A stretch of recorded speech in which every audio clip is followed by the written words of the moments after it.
Hello, little one. Are you ready to listen to some more fairy tales?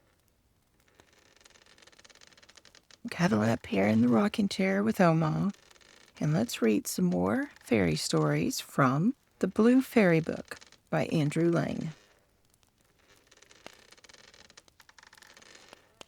Tonight we're going to read The Master Cat, or Puss in Boots. Are you ready? Snuggle up, get cozy. Just listen to the quiet rain, to the fire, the rocking chair. And listen as Omar reads The Master Cat, or Puss in Boots. There was a miller who left no more estate to the 3 sons he had than his mill, his ass, and his cat. The partition was soon made. Neither scrivener nor attorney was sent for. They would soon have eaten up all the poor patrimony. The eldest had the mill, the second the ass, and the youngest nothing but the cat. The poor young fellow was quite comfortless at having so poor a lot. "My brothers," said he, "may get their living handsomely enough by joining their stocks together. But for my part, when I have eaten up my cat and made me a muff of his skin, I must die of hunger." The cat, who heard all this, but made as if he did not, said to him with a grave and serious air, "Do not thus afflict yourself, my good master. You have nothing else to do but to give me a bag, and get a pair of boots made for me that I may scamper through the dirt and the brambles, and you shall see that you have not so bad a portion in me as you imagine." The cat's master did not build very much upon what he said. He had often seen him play a great many cunning tricks to catch rats and mice, as when he used to hang by the heels or hide himself in the meal and make as if he were dead, so that he did not altogether despair of his affording him some help in his miserable condition. When the cat had what he asked for, he booted himself very gallantly, and putting his bag about his neck, he held the strings of it in his 2 forepaws and went into a warren where was great abundance of rabbits. He put bran and sow thistle into his bag, and stretching out at length, as if he had been dead, he waited for some young rabbits, not yet acquainted with the deceits of the world, to come and rummage his bag for what he had put into it. Scarce was he lain down, but he had what he wanted. A rash and foolish young rabbit jumped into his bag, and Monsieur Puss, immediately drawing close the strings, took and killed him without pity. Proud of his prey, he went with it to the palace and asked to speak with his majesty. He was shown upstairs into the king's apartment, and making a low reverence, said to him, "I have brought you, sir, a rabbit of the warren which my noble lord the Marquis of Carabas," for that was the title which Puss was pleased to give his master, "has commanded me to present to your majesty from him." "Tell thy master," said the king, "that I thank him, and that he has done me a great deal of pleasure." Another time he went and hid himself among some standing corn, holding still his bag open, and when a brace of partridges ran into it, he drew the strings and so caught them both. He went and made a present of these to the king, as he had done before of the rabbit which he took in the warren.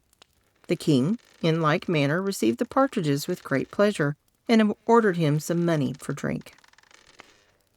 The cat continued for 2 or 3 months thus to carry his majesty, from time to time, game of his master's taking. One day, in particular, when he knew for certain that he was to take the air along the riverside with his daughter, the most beautiful princess in the world, he said to his master, "If you will follow my advice, your fortune is made. You have nothing else to do but go and wash yourself in the river. In that part I shall show you, and leave the rest to me." The Marquis of Carabas did what the cat advised him to, without knowing why or wherefore. While he was washing, the king passed by, and the cat began to cry out, "Help! Help! My lord Marquis of Carabas is going to be drowned." At this noise, the king put his head out of the coach window, and finding it was the cat who had so often brought him such good game, he commanded his guards to run immediately to the assistance of his lordship the Marquis of Carabas. While they were drawing the poor Marquis out of the river, the cat came up to the coach and told the king that, While his master was washing, there came by some rogues, who went off with his clothes, though he had cried out, "Thieves, thieves," several times, as loud as he could. This cunning cat had hidden them under a great stone. The king immediately commanded the officers of his wardrobe to run and fetch one of his best suits for the Lord Marquis of Carabas. The king caressed him after a very extraordinary manner, and as the fine clothes he had given him extremely set off his good mien, for he was well made and very handsome in his person, the king's daughter took a secret inclination to him, and the Marquis of Carabas had no sooner cast 2 or 3 respectful and somewhat tender glances, but she fell in love with him to distraction. The king would needs have him come into the coach and take part of the airing. The cat, quite overjoyed to see his project begin to succeed, marched on before, and meeting with some countrymen who were mowing a meadow, he said to them, "Good people, you who are mowing, if you do not tell the king that the meadow you mow belongs to my lord Marquis of Carabas, you shall be chopped as small as herbs for the pot."